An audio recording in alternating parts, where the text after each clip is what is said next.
राज्यसभा। भारतीय संसद के अपर हाउस को किस नाम से जाना जाता है? तो भारतीय संसद के अपर हाउस को राज्यसभा के नाम से जाना जाता है। राज्यसभा को अस्थायी सदन कहते हैं इसे, क्योंकि इसे विघटित नहीं किया जा सकता, इसलिए अस्थायी सदन कहते हैं। राज्यसभा में सीटों की अधिकतम संख्या कितनी होती है? 250 होती है। वर्तमान समय में राज्यसभा में सदस्यों को प्रभावी संख्या कितनी है? तो 245 है वर्तमान समय में। राज्यसभा के लिए राष्ट्रपति द्वारा कितने सदस्य नामित किए जाते हैं? तो 12 सदस्य आर्टिकल 80(3) के तहत नामित किए जाते हैं। राज्यसभा में प्रतिनिधित्व होता है तो राज्यों का और संघ शासित क्षेत्रों का प्रतिनिधित्व होता है। जिन संघ शासित क्षेत्रों में विधानसभाएं नहीं होती हैं उनके प्रतिनिधित्व किस प्रकार से चुने जाते हैं? तो उनके प्रतिनिधि जो है विशेष निर्वाचक मंडल द्वारा चुने जाते हैं। राज्यसभा में सदस्यों का निर्वाचन होता है राज्यसभा में सदस्यों का निर्वाचन होता है तो अनुपातिक प्रतिनिधित्व के अनुसार एकल संक्रमणी मत पद्धति द्वारा होता है। राज्यसभा के लिए प्रत्येक राज्य के प्रतिनिधियों का निर्वाचन कौन करता है? तो विधानसभा के निर्वाचित सदस्य करते हैं। राज्यसभा में राज्यों का प्रतिनिधित्व किस बात पर निर्भर करता है? राज्य की संख्या पर करता है। राज्यसभा में किस राज्य के प्रतिनिधि की संख्या सर्वाधिक है? तो उत्तर प्रदेश में 31 है। उत्तर प्रदेश में राज्यसभा के लिए कितने सदस्य चुने गए हैं? 31। निम्नलिखित में से युग्मों में से किसको राज्यसभा में समान प्रतिनिधित्व मिलता है? तो आंध्र प्रदेश एवं मध्य प्रदेश, बिहार, पश्चिम बंगाल, उड़ीसा, राजस्थान सभी को राज्यसभा का समान प्रतिनिधित्व मिला हुआ है। निम्नलिखित में से किस संघ शासित क्षेत्र का राज्यसभा प्रतिनिधित्व है? तो दिल्ली और पुडुचेरी का है। निम्नलिखित राज्यों में से किसे राज्यसभा में समान प्रतिनिधित्व प्राप्त हुआ है? तो मध्य प्रदेश और गुजरात में समान प्रतिनिधित्व है। बिहार में लोकसभा की 40 सीटें हैं। राज्यसभा में कितनी सीटें हैं? तो राज्यसभा में 16 सीटें हैं बिहार की। राज्यसभा में सर्वाधिक प्रतिनिधित्व का आधार पर राज्यों का सही और वही क्रम क्या है? सबसे ज़्यादा उत्तर प्रदेश, फिर महाराष्ट्र, फिर तमिलनाडु में है। राज्यसभा के चुनाव हेतु तो एक अभ्यर्थी की आयु निम्नलिखित में से कम से कम होनी चाहिए, तो 30 वर्ष होनी चाहिए। राज्यसभा के सदस्यों का कार्यकाल सदस्यों की न्यूनतम आयु 30 वर्ष होती है। राज्यसभा के सदस्यों का कार्यकाल 6 वर्ष का होता है। राज्यसभा के सदस्य चुने जाते हैं 6 वर्ष के लिए चुने जाते हैं। राज्यसभा के सदस्य चुने जाते हैं 6 वर्ष के लिए चुने जाते हैं। राज्यसभा के 1/3 सदस्य प्रत्येक कितने वर्ष के पश्चात सेवानिवृत्त होते हैं? तो 1/3 सदस्य हर 2 वर्ष पर क्या होते हैं? सेवानिवृत्त होते हैं और उनके जगह पे नए 1/3 सदस्य आते हैं। क्या राष्ट्रपति लोकसभा के बाद राज्यसभा को भंग कर सकता है? नहीं। क्या राज्यसभा के सभी सदस्यों का निर्वाचन एक साथ होता है? नहीं। 1/3 सदस्यों का निर्वाचन होता है प्रत्येक 2 साल पर। लोकसभा के बाद राज्यसभा कभी भंग नहीं होती है। प्रत्येक 2 वर्ष बाद उसके 1/3 सदस्य की सदस्यता समाप्त हो जाती है।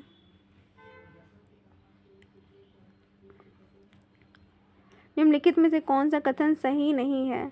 तो राज्यसभा के 2/3 सदस्य प्रत्येक दूसरे वर्ष की समाप्ति पर पदच्युत हो जाते हैं। तो इसमें कौन सा सही? राज्यसभा की अधिकतम सदस्य संख्या 250 होती है, ये तो सही है। राज्यसभा निरंतरता का प्रतीक है, सही बात है। राज्यसभा में प्रत्येक राज्य और संघ राज्य क्षेत्रों में सीटों का आवंटन संविधान की 4वीं अनुसूची द्वारा दिया गया, ये भी सही है। तो ये गलत है कि राज्यसभा के 2/3 सदस्य प्रत्येक दूसरे वर्ष समाप्त पर पदमुक्त हो जाते हैं, ऐसा कुछ नहीं है। लोकसभा और राज्यसभा में गणपूर्ति संख्या कितनी है? लोकसभा और राज्यसभा में, तो लोकसभा और राज्यसभा में गणपूर्ति संख्या 1/10 है। निम्नलिखित में से कौन सा कथन सही है?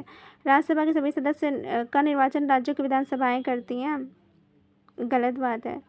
फिर उपराष्ट्रपति राज्यसभा का पदेन सभापति होता है, अतः राज्यसभा का कोई सदस्य उपराष्ट्रपति पद के लिए चुनाव लड़ सकता है। लोकसभा और राज्यसभा क्या पूछा है इसमें, कौन सा कथन सही है?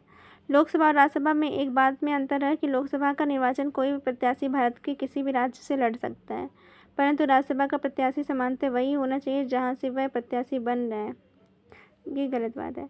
भारत का संविधान में राज्यसभा में नामित सदस्य की मंत्री पद पर नियुक्ति का स्पष्ट शब्दों का निषेध है। राज्यसभा में गणपूर्ति कोरम की निर्धारित संख्या है 25 है। राज्यसभा को भंग करने का अधिकार किसे दिया गया है? तो राज्यसभा को भंग नहीं होता, इनमें से कोई नहीं। राज्यसभा का सभापति कौन होता है? तो उपराष्ट्रपति राज्यसभा का सभापति होता है। किस सदन में अध्यक्ष उस सदन का सदस्य नहीं होता? तो राज्यसभा का जो अध्यक्ष है वो उपराष्ट्रपति होता है। उपराष्ट्रपति क्या होता है, सदन का सदस्य नहीं होता। राज्यसभा का सभापति का चुनाव कौन करता है, तो लोकसभा एवं राज्यसभा के सभी सदस्य करते हैं। लोकसभा और राज्यसभा के सभी सदस्य करते हैं। राज्यसभा का सभापति कौन होता है, तो लोकसभा का सभापति उपराष्ट्रपति होता है। राज्यसभा का सभापति लोकसभा एवं राज्यसभा के सदस्यों द्वारा संयुक्त रूप से चुना जाता है। निम्नलिखित में से किसकी अध्यक्षता असदस्य द्वारा की जाती है, राज्यसभा। तो राज्यसभा के सभापति की अनुपस्थिति में राज्यसभा का कार्य संचालन कौन करता है, उपसभापति करता है। राज्यसभा के सभापति का निर्वाचन कौन करता है, राज्यसभा का सदस्य करता है। क्या राज्यसभा के सभापति संसद के दोनों सदनों के संयुक्त अधिवेशन की अध्यक्षता कर सकता है, नहीं, लेकिन निर्णायक मत दे सकता है। राज्यसभा के द्विवार्षिक चुनाव की अधिसूचना कौन जारी करता है, तो निर्वाचन आयोग। द्विवार्षिक चुनाव की अधिसूचना कौन जारी करता है, निर्वाचन आयोग। राज्यसभा के सदस्यों की निर्वाचन होती है राज्य की विधानसभा के निर्वाचित सदस्यों द्वारा। राज्यसभा के सदस्यों का निर्वाचन होता है राज्यसभा की विधानसभा के निर्वाचित सदस्यों द्वारा। स्वतंत्र भारत में राज्यसभा के प्रथम सभापति कौन थे, डॉक्टर एस राधाकृष्णन थे। राज्यसभा के संदर्भ में निम्नलिखित में से कौन सा कथन सही है, इसके 1/3 सदस्य प्रति 2 वर्ष अवकाश प्राप्त करते हैं, ये बात सही है। निम्नलिखित में से कौन सा राज्यसभा में की एकांतिक शक्ति का अंतर्गत आता है, तो अखिल भारतीय सेवाओं का सृजन आर्टिकल 312, ये क्या है, राज्यसभा की एकांतिक शक्ति के अंतर्गत आता है। निम्नलिखित में से किसके संबंध में राज्यसभा को लोकसभा की अपेक्षाकृत अधिक अधिकार प्राप्त है, तो नहीं, अखिल भारतीय सेवाओं के सृजन का राज्यसभा को लोकसभा की अपेक्षाकृत अधिक अधिकार प्राप्त है। राज्यसभा में कौन से ऐसे अनन्य अधिकार प्राप्त है जो लोकसभा को प्राप्त नहीं है, तो राज्य की सूची के विषय में को राष्ट्रीय महत्व को घोषित करना आर्टिकल 249 है, और अखिल भारतीय सेवाओं को स्थापित करने का अधिकार ये आर्टिकल 312 है। ये दोनों हैं राज्यसभा के अंदर आते हैं। नई अखिल भारतीय सेवाएं स्थापित करने की दृष्टि से विशेष महत्व है राज्यसभा के प्रस्ताव पर। संविधान के अनुच्छेद 312 राज्यसभा के निम्नलिखित में से किसका अधिकार प्राप्त है, तो अखिल भारतीय सेवाओं का सृजित करने का अधिकार प्राप्त है। केंद्रीय संसद राष्ट्रीय हित में राज्य सूची के विषयों पर कानून बना सकता है, तो केंद्रीय संसद राष्ट्रीय हित में राज्यसभा में उपस्थित सदस्यों के 2/3 विशेष बहुमत से एक प्रस्ताव पारित करके बना सकते हैं। राज्यसभा धन विधेयक पर अपनी सहमति कितने दिनों तक रख सकता है, तो 14 दिनों। अगर 14 दिनों के बाद भी सहमत नहीं देता है तो धन विधेयक स्वतः ही पारित हो जाती है। लोकसभा द्वारा पारित धन विधेयक राज्यसभा द्वारा भी पारित मान लिया जाता है यदि उच्च सदन पर उस पर किसी समय सीमा पर कार्य संपादन न करें 14 दिन तक। राज्यसभा द्वारा लोकसभा को धन विधेयक कितने समय में लौटा दिए जाने चाहिए, तो 14 दिन के अंदर इसको लौटा देनी चाहिए। राज्यसभा को भंग करने में कौन सक्षम होता है, कोई नहीं, राज्यसभा को भंग नहीं किया जा सकता। निम्न में से किस परिस्थिति के अंतर्गत राज्यसभा को भंग किया जा सकता है, तो कोई नहीं। राज्यसभा एक अस्थायी सदन होने के कारण इसे 1/3 सदस्य प्रति 2 वर्ष सेवानिवृत्त होते हैं। राज्यसभा के सदस्यों को नामित करने का अधिकार निम्नलिखित में से राष्ट्रपति के पास है।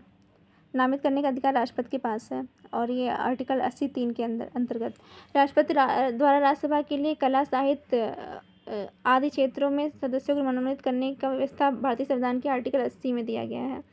निम्नलिखित में से किसमें राज्यसभा की भूमिका नहीं होती है, तो राज्यसभा की भूमिका अध्यक्ष के निर्वाचन में नहीं होती, बल्कि उपराष्ट्रपति निर्वाचन में होती, राष्ट्रपति के महाभियोग में होती, सर्वोच्च न्यायालय के मुख्य न्यायाधीश को हटाने में भी होती है।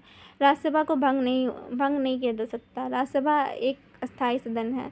धन विधेयक पारित करने के लिए राज्यसभा को कम से कम 14 दिन का समय मिलता है। राज्यसभा का समान विधेयक को अधिकतम कितनी अवधि के लिए रोका जा सकता है, तो राज्यसभा के समान विधेयक अगर समान विधेयक की बात हो रही है तो राज्यसभा में अधिकतम 6 महीने तक रोका जा सकता है। सर्वप्रथम किस फिल्म अभिनेता को राज्यसभा के सदस्य मनोनीत किया गया था, तो पृथ्वीराज कपूर को। राज्यसभा के लिए नामित प्रथम फिल्म अभिनेत्री कौन है, नरगिस दत्त हैं। निम्नलिखित में से कौन सा प्रधानमंत्री पद पर नियुक्त होते समय निम्नलिखित में से कौन राज्यसभा का सदस्य था, तो इंदिरा गांधी, गुजराल, मनमोहन सिंह और देवगौड़ा भी इसके सदस्य थे। राज्यसभा की प्रथम महिला महासचिव कौन थी, तो प्रथम महिला महासचिव वी.एस. रमा देवी थी। राज्यसभा की प्रथम महिला महासचिव कौन थी, वी.एस. रमा देवी। राज्यसभा का सर्वप्रथम गठन कब हुआ था, 3 अप्रैल 1952 को गठन हुआ था। राज्यसभा की प्रथम बैठक 13 मई 1952 को हुई थी।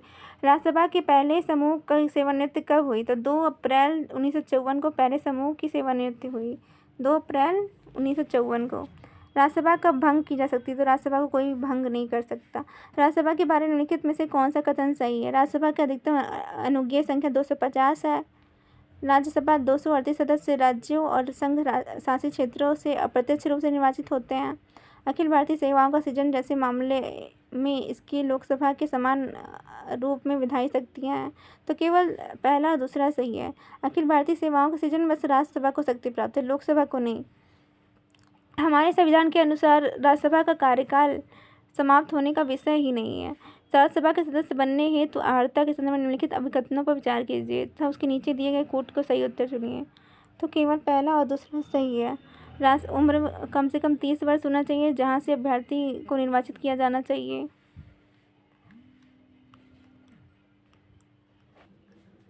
लोकसभा द्वारा विचारार्थ भेजे गए वित्त विधेयक को राज्यसभा अधिकतम कितने समय तक रोके रख सकती है? अधिकतम 14 दिन तक रख सकती है। जो वित्त विधेयक है उसको 14 दिन तक रोके रख सकती है। राष्ट्रपति द्वारा राज्यसभा के कितने सदस्य को नामित किया जाता है? तो 12 सदस्य को अनुच्छेद 80 के अंतर्गत। संसद के किसी भी सदन को 2 सत्रों के बीच अंतराल किससे अधिक नहीं होना चाहिए? 6 महीने से अधिक नहीं होना चाहिए। राज्यसभा विघटित हो जाती है, कभी नहीं विघटित होती है। राज्यसभा के सदस्यों का कार्यकाल 6 वर्ष होता है। राज्यसभा किसके द्वारा भंग की जा सकती है? किसी के द्वारा नहीं भंग की जा सकती। निम्नलिखित में से कौन सा सदन का सदस्य हुए बिना इसके अध्यक्ष के रूप में कार्य करता है? तो भारत का उपराष्ट्रपति क्या करता है? वो राज्यसभा का सभापति रहता है, लेकिन उसका संसद का सदस्य नहीं रहता है। किसी विधानमंडल के किसी सदस्य द्वारा प्रस्तुत प्रस्ताव को जनमहत्व का अविलंब मामला मानते हुए जो चर्चा की जाती है उसे क्या कहते हैं? उसको स्थगन प्रस्ताव बोलते हैं। राज्यसभा का अध्यक्ष उपराष्ट्रपति पदेन का अध्यक्ष होता है।